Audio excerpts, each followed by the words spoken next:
Fala, estudante, bem-vindo a mais uma aula com a professora Ivone Carvalho. O tema da nossa aula de língua portuguesa hoje será textos normativos e legais. Vamos entender qual é a estrutura desses textos. Vamos entender melhor qual é a estrutura desses textos e, principalmente, quais são as suas funções. Vamos iniciar pensando assim: afinal de contas, o que são textos normativos e legais? Os textos normativos, na realidade, é um conjunto de regras e normas que vêm justamente a auxiliar na conduta social. As placas de trânsito podem ser consideradas textos normativos. Os semáforos também são considerados textos não verbais. Já no caso das leis, que são aquelas normativas, aqueles textos normativos verbais que nós conhecemos com maior propriedade, maior conhecimento, um contato maior, porque eles de fato regem, ditam, por exemplo, quais são as normas, quais são as leis, por exemplo, de garantir os direitos e deveres de todos os cidadãos. Então, qual é a estrutura do texto normativo? Será que ele possui, de fato, uma estrutura definida, bem definida? E por que ele possui essa estrutura bem definida? Vamos imaginar assim, que se nós estivéssemos, por exemplo, escrevendo ou lendo uma receita culinária, ela tinha aquela sua estrutura contendo os ingredientes, o modo de preparo, o tempo que deveria ficar ali no forno ou então no refrigerador e, por fim, a quantidade, de porções que aquela receita ela iria render. Essa é a estrutura de uma receita. E no caso de um texto normativo, também tem a sua estrutura. Geralmente ele vai ter um título, ele vai ter capítulos e esses capítulos eles podem ser subdivididos em seções ou subseções ainda. Então, e existe, além dessa estrutura bem definida, possui também o que nós chamamos de marcas linguísticas específicas. O que vem a ser essas marcas linguísticas específicas? São algumas palavras, alguns termos muito característicos dos textos normativos. A exemplo de alínea, inciso, parágrafo e assim por diante. Enumerar esses parágrafos também das características do texto normativo.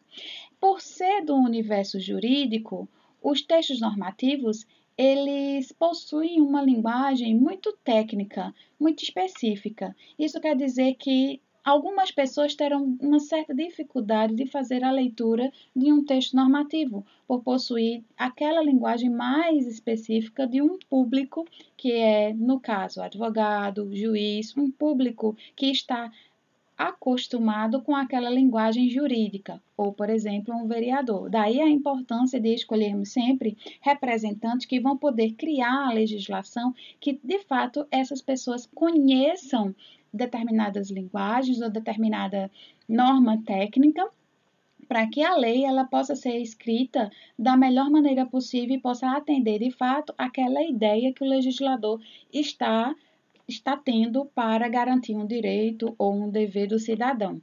Quando o vereador, por exemplo, ou um deputado não possui essa linguagem técnica ou não tem o conhecimento técnico, normalmente eles são assessorados por advogados que possam dar indícios, dar indicações de marcas linguísticas específicas dos textos normativos, ou seja, quais seriam as expressões mais utilizadas.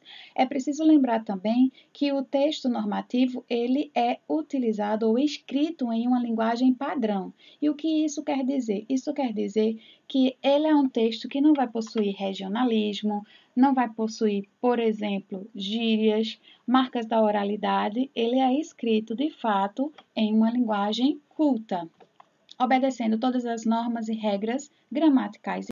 Trago um exemplo aqui para vocês entenderem melhor do que vem a ser um texto normativo e legal. Veja aqui nós temos o título. No título nós temos ECA. É, na realidade, representado neste momento por uma sigla.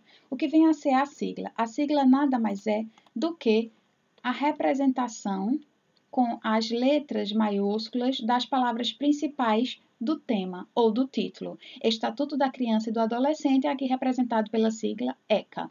Essa lei ela é de número 8.069. O que isso indica? Indica que houve, naquele momento, 8.069 leis criadas até aquele momento, dia 13 de julho de 1990, entrando em vigor, sendo criada, votada e entrando em vigor. A lei que vai garantir aí as normas ou os direitos para assegurar a todas as crianças e adolescentes proteção.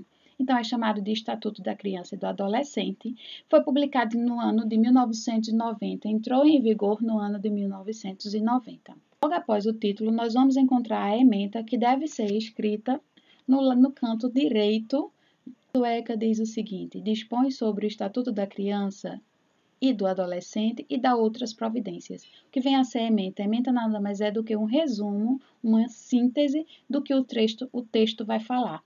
Então, o texto vai tratar do Estatuto da Criança e do Adolescente e outras providências. Eu trago um trechinho apenas, que é o artigo 18.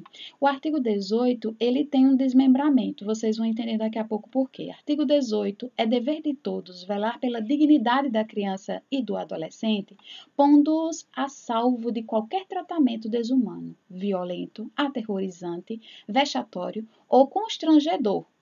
Veja que é necessário, para a gente entender melhor esse direito de dar dignidade à criança, de proteger a criança, é necessário a gente especificar que tipo de proteção e a quem nós estamos nos referindo, né? Quais são as pessoas responsáveis por dar esta proteção.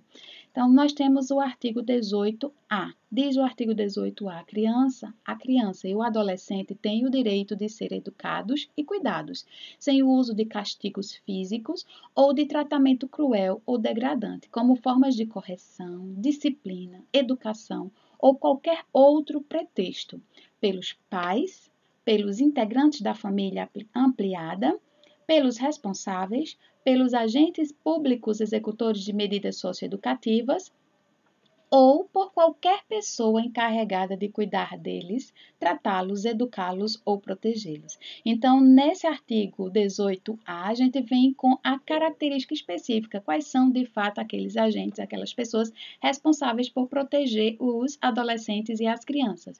E proteger de quê? Aqui vem especificando que é justamente do tratamento cruel degradante, além do castigo físico. Logo em seguida, o Estatuto vem dizendo em parágrafo único, explicando o que vem a ser o castigo físico e o tratamento cruel ou degradante. Então, para isso, eles utilizaram o que nós chamamos de inciso. Inciso primeiro, castigo físico. O que vem a ser o castigo físico? Ação de natureza disciplinar ou punitiva aplicada com o uso da força física sobre a criança ou adolescente, que resulte em... Eles agora fazem uso do que nós chamamos de alínea. Alínea representada por letras. A linha A, explicando qual vai ser o castigo físico. Castigo físico pode ser um sofrimento físico ou, a linha B, uma lesão.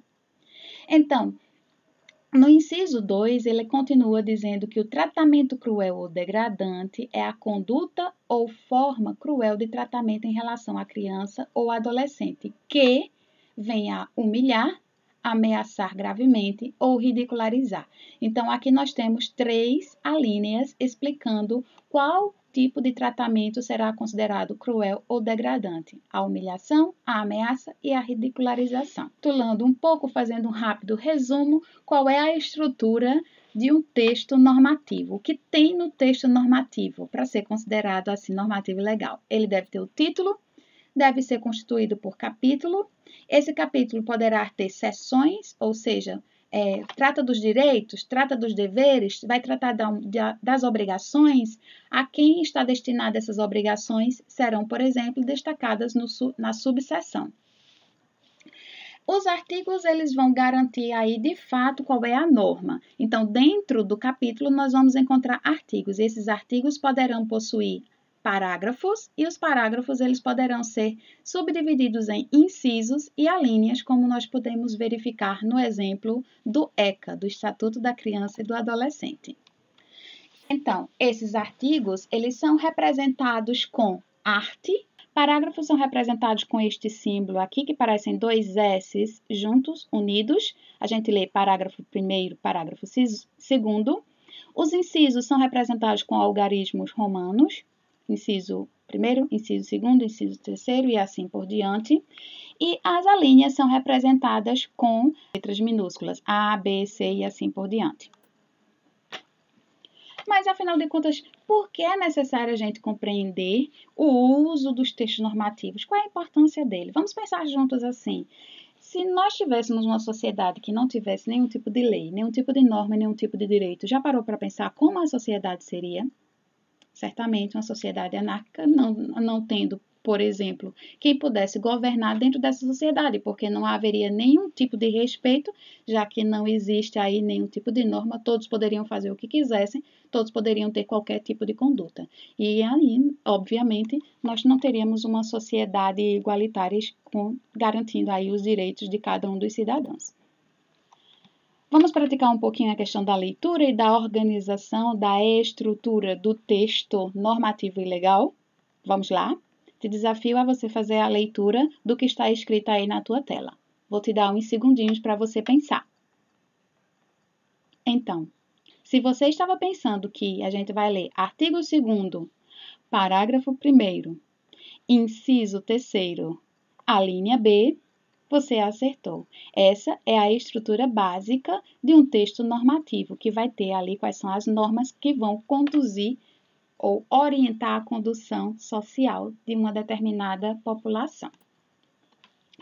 Qual é a função, então, do texto normativo? Para que ele serve? Por que ele foi criado? Ou ditar ordens, proibições, estipular quais são as proibições de uma determinada comunidade e ainda garantir os direitos e deveres dos cidadãos. Vamos pensar nesse tempo de pandemia. O que nós podemos verificar aqui nessas duas imagens é que na primeira imagem nós temos uma norma estipulada, uma norma sanitária que indica para as pessoas, para o cidadão, ele lavar as mãos bem com água e sabão, o uso da máscara e do distanciamento social. Então, aqui nós temos normas que nós estamos seguindo enquanto sociedade como um todo, brasileira, mundial, inclusive, por ser questões sanitárias.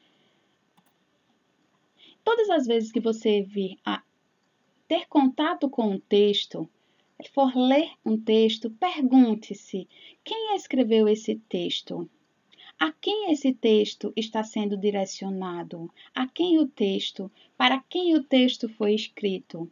O que eu estou lendo? O que tem nesse texto que está sendo dito? Quais são as normas? Quais são as orientações? Quais são as proibições que o texto normativo apresenta? E, por fim, onde esse texto foi publicado? Será que eu encontro esse texto aqui em uma publicação oficial? É de fato uma norma retirada de um documento oficial? Ou é só um disse que me disse? Ou é só, por exemplo, uma mensagem de WhatsApp? Nós sabemos, principalmente nesse tempo de campanhas eleitorais, que existe muita criação de fake news, com ditos direitos e deveres, proibições que não existem. Então, é preciso a gente sempre pensar onde o texto foi vinculado. Foi num site oficial do governo, por exemplo? É preciso pensar que o texto normativo ele é criado por autoridades. Há pessoas que têm a autoridade de garantir, de fato, que aquilo se torne uma lei, que venha a ser uma norma institucional. Vou trazer agora um trechinho da Declaração dos Direitos Humanos. Certamente você já deve ter ouvido falar na Declaração dos Direitos Humanos, um artigo, o artigo 1º, disse: todos os seres humanos nascem livres e iguais, em dignidade e direitos. Está assegurando o direito de todo e qualquer ser humano ser livre e igual, e ter condição de dignidade e ter este direito. O que vocês estão vendo na tela neste momento não é exatamente uma foto ou imagem ou um print, vocês não estão vendo a declaração, o documento normativo, mas o que vocês estão vendo é um cartaz de uma instituição que cita esse artigo 1º, certo? Então, a função do cartaz é informar. A função do texto normativo em si é garantir aí o direito ou a ordem ou a norma a ser estabelecida ou a ser seguida por toda a comunidade. Então, eu gostaria de pensar junto com vocês agora. Se você fosse escrever um artigo de lei, nesse momento de pandemia, o que você escreveria? Digamos que você venha a ser um vereador de sua cidade, do seu município, ou uma vereadora. Digamos que você seja o deputado ou deputada estadual, ou um deputado ou deputada federal, ou ainda um senador ou senadora. Porque estes são, de fato, aqueles representantes das autoridades que poderiam estar criando essas leis para toda a nossa comunidade. Digamos que você seja, então, este representante da comunidade. Diga para mim, escreve aqui nos comentários.